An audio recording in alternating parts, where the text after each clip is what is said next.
Chapter 531 to 532. Zetsu of the Akatsuki organization isn't the only one skying on the battlefield from the shadows.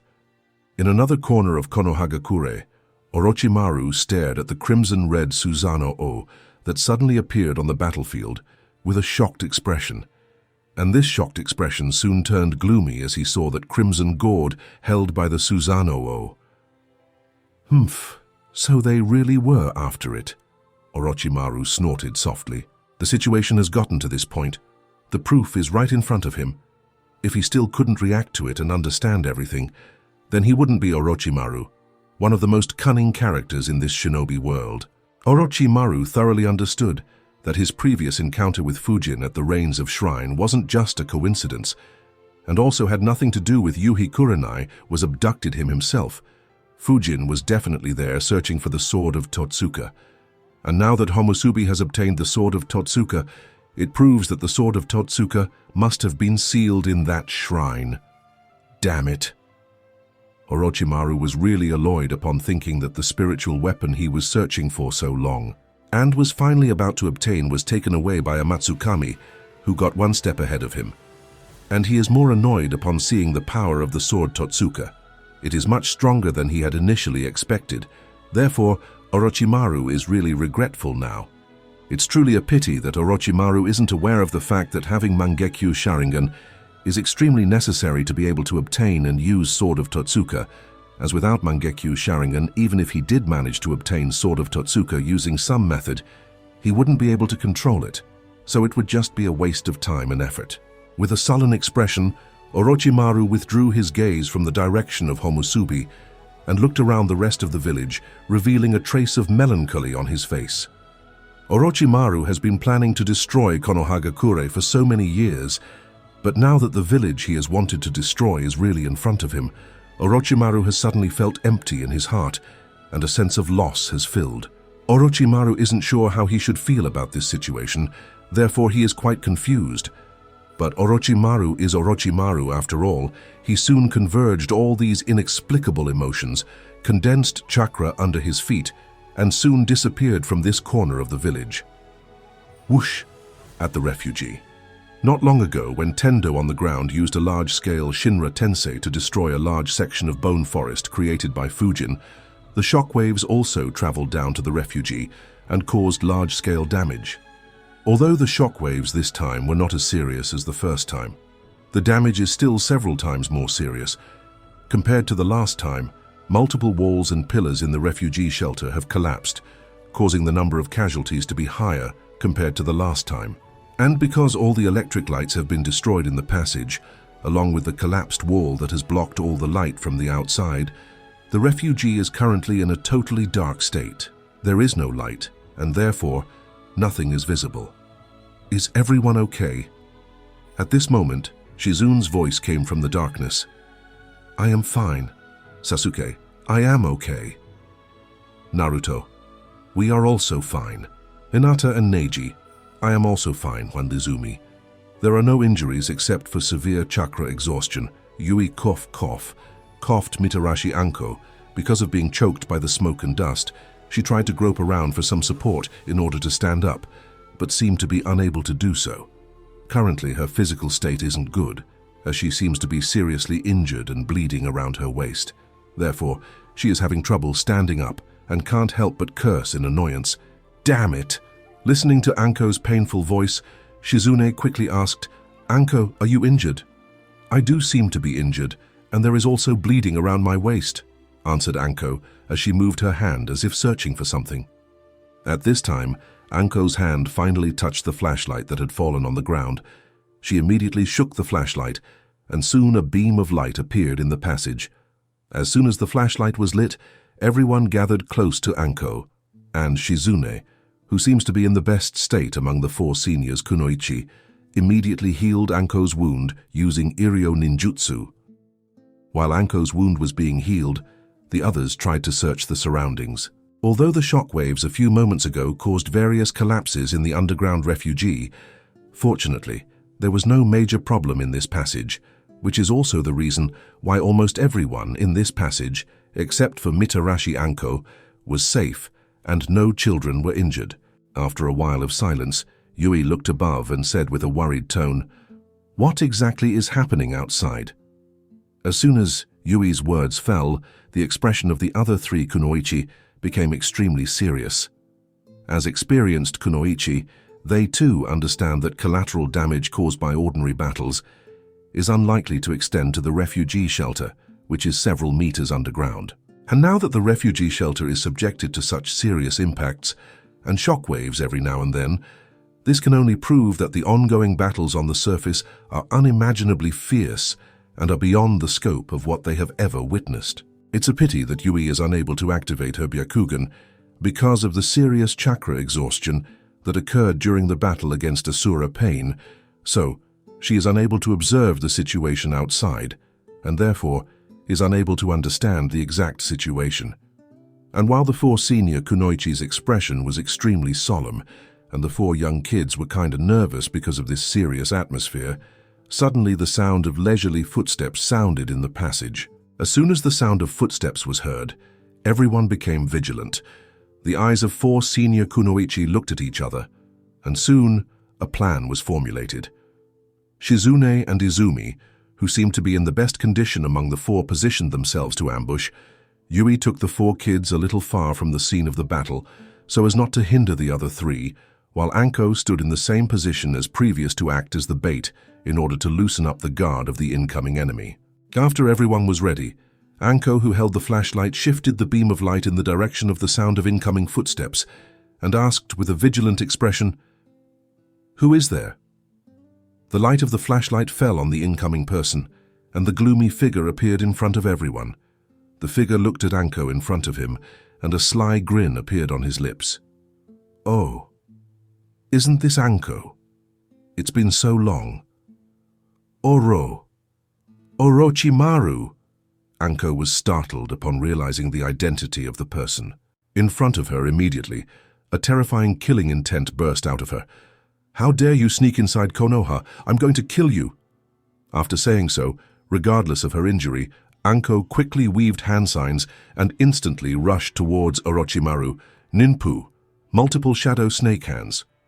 Orochimaru was still quite carefree, but he still completed the hand signs of the same jutsu as Anko at the same moment. Ninpu, multiple shadow snake hands. Sha sha sha sha sha sha sha sha sha sha sha sha. Instantly, multiple snakes flew out of the sleeves of Anko and Orochimaru and fought against each other. Taking advantage of the short gap, Anko immediately used the body flicker jutsu and appeared behind Orochimaru with a kunai and stabbed through his heart. It couldn't have been so easy, right? Thought Anko with an uncertain expression. And sure enough, suddenly, Orochimaru's head tilted 180 degrees and looked at Anko with a smile. "Obviously you said that you were going to kill me, but at the moment when you had the chance of stabbing through my heart, you still avoided the most vital part of my heart and shifted the kunai a little. Anko-chan, you still care about your sensei, don't you?" Seeing that Orochimaru, whose heart was stabbed by her, was still in the mood of joking and playing around, Anko was angrier. "Shut the hell up!" and used the kunai in her other hand to chop off Orochimaru's neck off his torso. Orochimaru did not care about Anko's roar, nor did he care about the other kunai that would soon chop off his head off his torso. At this moment, he was considering something. After a moment of consideration, Orochimaru nodded to himself, and then instantly a snake at the speed of lightning shot out of the cuff of Orochimaru's kimono and wrapped around Anko, restricting all her movements. The very next moment, Orochimaru's neck stretched out and elongated. It went around Anko's back and bit her neck. Anko's goosebumps stood up as soon as Orochimaru bit her neck, and all her senses were screaming, "Let me go!" She struggled but was unable to, and suddenly started to feel weak. After injecting his chakra inside Anko, Orochimaru retracted his neck and said with a smile, "Anko-chan, this is the punishment for your willfulness. Next time you meet Sensei, you must greet him with respect. Understand?" Anko held her neck, and while resisting the pain in her body that was quickly making her lose consciousness, she asked with a vigilant expression, "What exactly did you do just now?" But before she could get her answer, Kurenai's eyes went dark and she passed out. At the same time, the flashlight in Anko's hand also fell to the ground. As a result, an oblique beam of light shone on Orochimaru's body from top to bottom. The light shining on Orochimaru's body made his gloomy figure seem more horrifying. So horrifying that Shizune and Izumi, who were supposed to carry out a sneak attack on Orochimaru, didn't even have the courage to take a single step forward. Orochimaru didn't even care about the two kunoichi and looked in a certain direction. Under Orochimaru's scrutinizing gaze, Yui felt hairy, but resisting the fear in her heart, she still put on the gentle fist posture and asked vigilantly, "Orochimaru, what do you want to do?" As one of the legendary Sannin who almost became Yondaime Hokage, Orochimaru's reputation is extremely loud in Konoha, and most of the Konoha shinobi have a natural fear of him. Even people as strong as Kakashi are not different in this aspect, so it is normal for the three kunoichi to be extremely flustered in the face of Orochimaru. Orochimaru didn't reply to Yui. He looked at her for a moment, then his gaze shifted to Uchiha Sasuke behind her. This time, his purpose of sneaking inside the Konoha refugee is naturally to kidnap Uchiha Sasuke before either Konoha or Uchiha clan could react. From the battle between Kimimaro and Uchiha Sasuke a few months ago, Orochimaru has discovered that Uchiha Sasuke's talent, although not as good as Uchiha Shisui or Uchiha Itachi, is still very high. After all, Uchiha Sasuke activated his Sharingan at a younger age compared to Uchiha Itachi and Uchiha Shisui. Therefore, Orochimaru believes that the upper limit of Uchiha Sasuke is also very high. Activating Mangekyu Sharingan is definitely a possibility. As such, Uchiha Sasuke is the perfect candidate to act as his vessel in the future.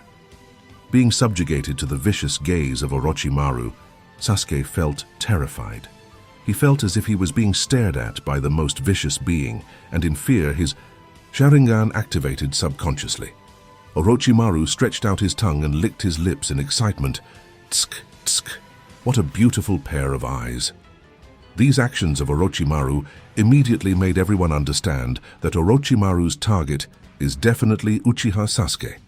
Understanding this, Uchiha Izumi, while resisting the deep fear in her heart, also appeared next to Yui, and while guarding, she said to Orochimaru in a stern tone, "If you dare to do anything to Sasuke-kun, then you will incur the wrath of our patriarch Shisui-san and Itachi-kun.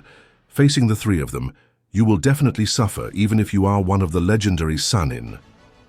Izumi didn't know that her words really made Orochimaru sober from his previous excitement and also tensed his nerves. "Uchiha Fugaku, Uchiha Shisui, and Uchiha Itachi, huh?" Boom.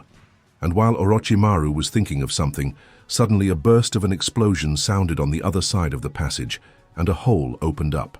Immediately afterwards, a figure wearing a Takigakure forehead protector with a horizontal scratch on it, and Akatsuki's traditional black turtle neck cloak with a red cloud pattern on it, walked inside the passage from the hole.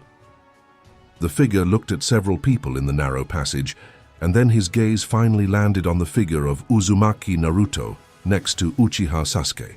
The presence of Orochimaru alone made everyone feel desperate, and suddenly, Kakuzu, a member of the Akatsuki organization, also appeared out of nowhere, which made several people in the underground refugee really terrified.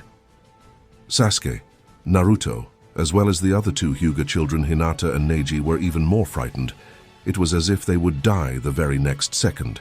In the previous battle against the Asura Path, the four children experienced the taste of death, so now they understand that the real battles between shinobi are real life and death battles, not the ninja games they have been used to playing in their families with their siblings and friends. Therefore, whether it is arrogant and pretentious Sasuke or naughty and carefree Naruto, both of them are extremely nervous at this moment. The timid Hinata, on the other hand, had already clutched the edge of Neji's clothes tightly and buried her head low, not daring to lift her head in fear. Only Neji, who was a bit precocious and had a sense of responsibility of protecting Hinata, dared to grit his teeth and barely managed to take on a gentle fist combat posture. trying to put up resistance against Orochimaru and Kakazu. It's just that his inner nervousness and fear were clearly apparent from the trembling of his hands. Of course, Orochimaru and Kakazu didn't care about the emotions and psychology of the four children. At this time they were observing each other and calculating their course of action. Orochimaru had turned his head and clearly looked in the direction of the uninvited guest on the opposite side. Upon recognizing the identity of the other party, his face sank and he asked with a bitter expression, "What are you doing here, Kakuzu?" Akatsuki organization has many shinobi against whom Orochimaru dared not be careless, but Kakuzu is obviously not among them. Therefore, in the face of Kakuzu, Orochimaru is not at all worried. Although Orochimaru is not afraid of Kakazu, he still understands that whether it is defeating Kakuzu or killing him will inevitably take some time and effort, which is not something Orochimaru is interested in wasting, while knowing full well that Konoha's support could come any time. Kakuzu, who walked out of the cover of smoke and dust, was a little surprised upon noticing Orochimaru's presence in the Konoha refugee shelter, but he wasn't intimidated in the slightest. As an old monster who has been living since the era of the god of Shinobi Hashirama and Uchiha Madara, Kakuzu doesn't care about Orochimaru in the slightest, who is basically a junior to him. Of course, not caring about Orochimaru doesn't mean that he will swallow this breath. And while walking towards the group of children shivering behind Hyuga Yui, Shizune, and Uchiha Izumi, he warned Orochimaru with a cold tone, "Orochimaru, today I am not interested in killing you, so you'd better not hinder me." Kakuzu's reason for sneaking into the Konoha refugee is only one, and that is to kidnap the Jinchuriki of Kyuubi as per Nagato's instructions. Threatened by Kakazu, Orochimaru licked his lips coldly, and with a sly smile he too started walking towards the group of shivering children behind Shizune, Hyuga Yui, and Uchiha Izumi.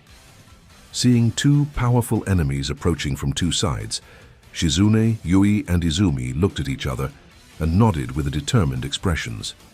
The action clearly meant that no matter what, they must not allow Orochimaru and Kakuzu to get their hands on the four children. Of course, in their hearts all three know and understand very well that they can't do much against either of Orochimaru and Kakazu, especially given their injuries and chakra exhaustion, but irrespective of the great disparity in strength and the end result, they have to do what they have to do as Konoha shinobi. And while Shizune, Yui, and Izumi were prepared for a dead-end battle, Orochimaru and Kakuzu were also looking at each other as they approached the group of shivering children. From each other's behavior, both Orochimaru and Kakuzu judged that the other party's goal is also one of the children in this passage. Because all four children present in the passage are gathered together in the dark corner under the protection of three Konoha kunoichi, it is difficult for either of them to analyze which of the four children is the other party's target. In case the goals of both the parties coincide, a conflict between the two would be inevitable.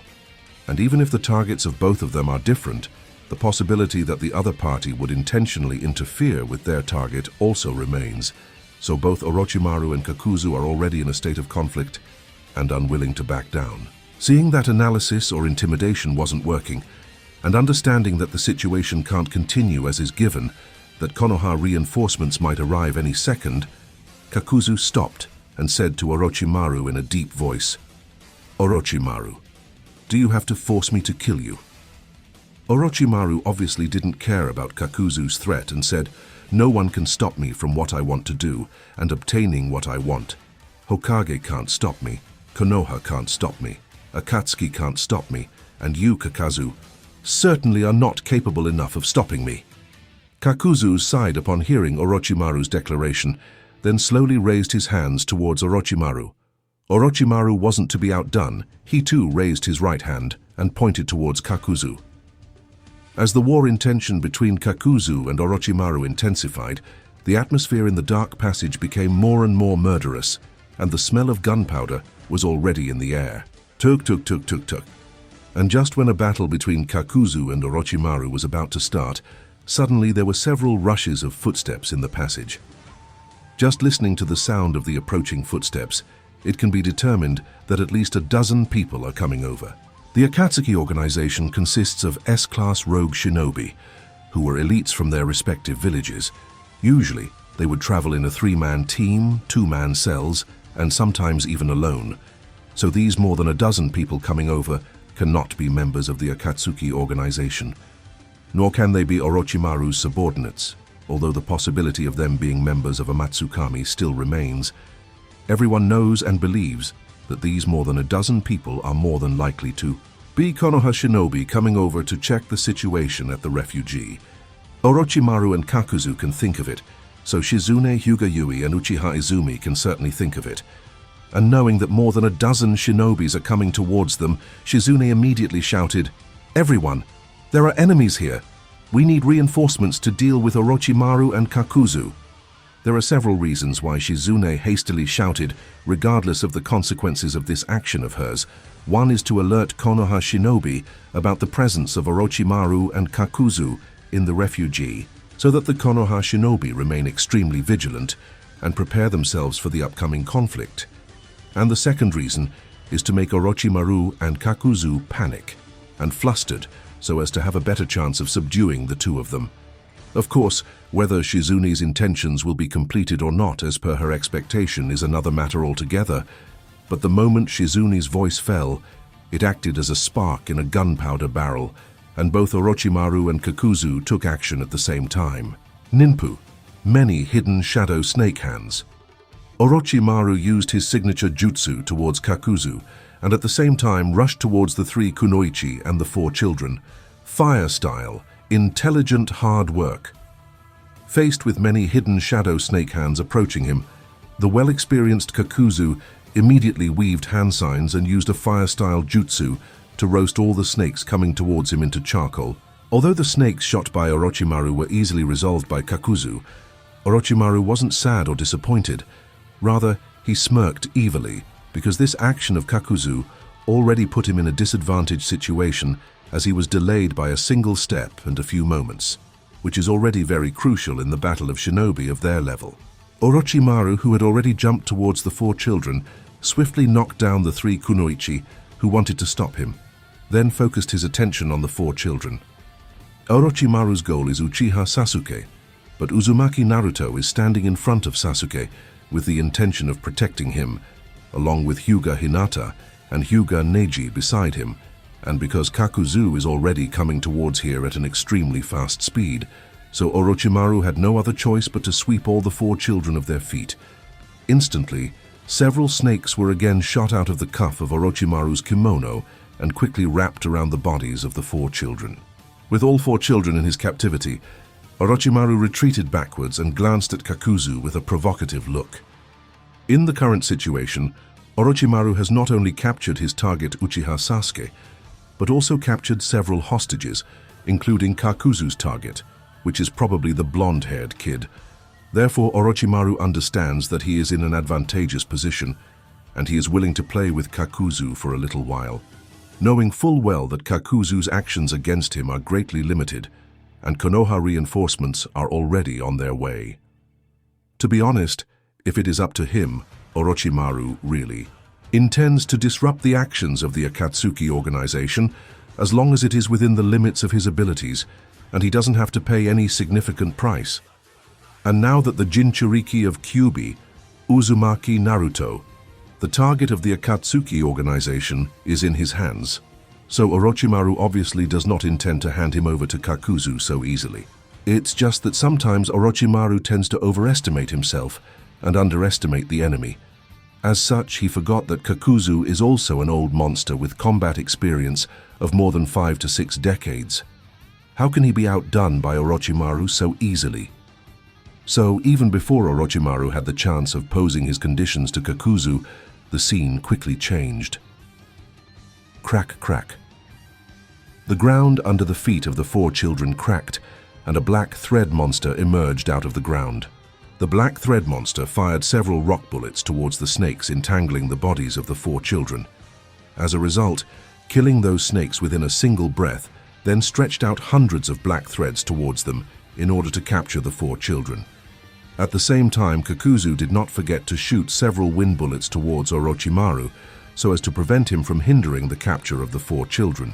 Seeing his snakes killed by Kakuzu's Earth Grudge monster in a single breath, the four children about to be captured, and several wind bullets coming towards him. At the same time, Orochimaru took a cold breath, but he was unwilling to show weakness and immediately dodged the trajectory of the wind bullets. At the same time, did not forget to stretch out his own hands to grab the children with the intention of bringing them towards himself. Kakuzu did the same, and he too stretched out his hands to grab a few children with the intention of bringing them towards himself. For a while, a tug-of-war between Orochimaru and Kakuzu started, and the four children became helpless sheep being juggled around by the two ferocious beasts. Knowing full well that the situation can't continue this way, Orochimaru started to specifically target Uchiha Sasuke, so that at least his objective of coming to the refugee is completed. But because Naruto is worried about Sasuke's safety, so he repeatedly stands in front of Sasuke. As a result, he became Orochimaru's target, along with Sasuke.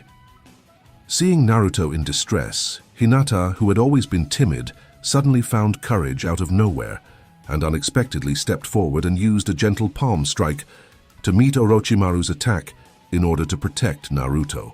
It's just that Kakuzu's hand was also coming towards Naruto, so Hinata, who had suddenly come in between the two, was affected, and her attack diverted. The attack that was supposed to block Orochimaru's hands from coming towards Naruto blocked Orochimaru's hands from coming towards Sasuke. At the same time, she was also about to be captured by Kakuzu, and seeing Hinata in distress and about to be captured by Kakuzu, Neji, as an elder brother, took the charge and interfered. As a result, he came within range of Kakuzu's attack, and seeing all the other three kids his age summoning up the courage to fight against such dangerous enemies, Sasuke's high self-esteem as a genius Uchiha did not allow him to back down. He gritted his teeth and took action by weaving hand seals of fire-style jutsu. Kakuzu and Orochimaru were initially afraid that high-level moves might result in the collapse of the passage, which might result in the death of their targets, so all their actions were very restrained and within the limits of preventing any accidents. These limited actions of Orochimaru and Kakuzu allowed the four children to interfere with their intentions. Of course, the four children couldn't stop either Kakuzu or Orochimaru, but their actions caused small hindrances for the two. And these small hindrances caused by the four children caused a very big change. As a result, the plans of both Orochimaru and Kakuzu were completely disrupted. Or to be more exact, although both Orochimaru and Kakuzu caught 2 kids each, the children they captured were wrong. Uzumaki Naruto and Hyuga Hinata were caught by Orochimaru, whose target was Uchiha Sasuke. Meanwhile, Uchiha Sasuke and Hyuga Neji were caught by Kakuzu, whose target was actually the blonde-haired kid named Uzumaki Naruto. Finding that their actual targets have fallen into the hands of the other party, the faces of both Orochimaru and Kakuzu changed. They were embarrassed and thought of exchanging the hostages. But the sound of incoming footsteps was already very close, and both Orochimaru and Kakuzu understood that Konoha's reinforcements will arrive here in less than 10 seconds. Whether it is Orochimaru or Kakuzu, both of them know that the battle on the ground is over because of the unexpected intervention of Homusubi of the Amatsukami. So they also understand that if they keep entangling with each other in this manner, let alone capturing their targets, even the option of safe escape would become impossible. So, after weighing it a little, both of them sighed in helplessness and decided to retreat with the kids they have in their hands. Orochimaru, who had captured Uzumaki Naruto, and Hyuga Hinata disappeared into a poof of white smoke, while Kakuzu, who had captured Uchiha Sasuke, and Hyuga Neji sank under the ground, as a result disappearing from the underground passage. And just as both of them left, the reinforcements led by Sarutobi Asuma and Might Guy arrived. Finding several corpses lying on the ground, and finding no enemy in the vicinity, Asuma quickly deployed the subordinates to perform a carpet search to check the presence of the enemy, and ordered the medical class to help treat the injured ones. Meanwhile, he himself came towards the injured but conscious Shizune and quickly asked, "What's the matter? I heard your shout. Who was the enemy and where is he?" Shizune, who has witnessed everything but couldn't do anything, sighed and explained, "The enemies were Orochimaru and Kakuzu of the Akatsuki organization. They not only managed to kidnap Uzumaki Naruto, but also took away the second child of the patriarch of the Uchiha clan, along with the heiress of the Hyuga clan and another child from the Hyuga clan. Asuma and Guy's expressions changed as soon as the two realized the severity of the situation. Then, regardless of their injuries, both of them took 3 subordinates each and immediately chased in 2 directions. Whether they can bring back the 4 children, Shizune didn't really think it was possible. Shizune knows that Orochimaru used the reverse summoning jutsu to retreat. Finding him is next to impossible for anyone, other than probably Anko, whose life and death are unknown. While Kakuzu, who had retreated, would definitely meet up with other members of the Akatsuki organization, so rescuing Sasuke and Neji in the presence of so many Akatsuki members is also impossible.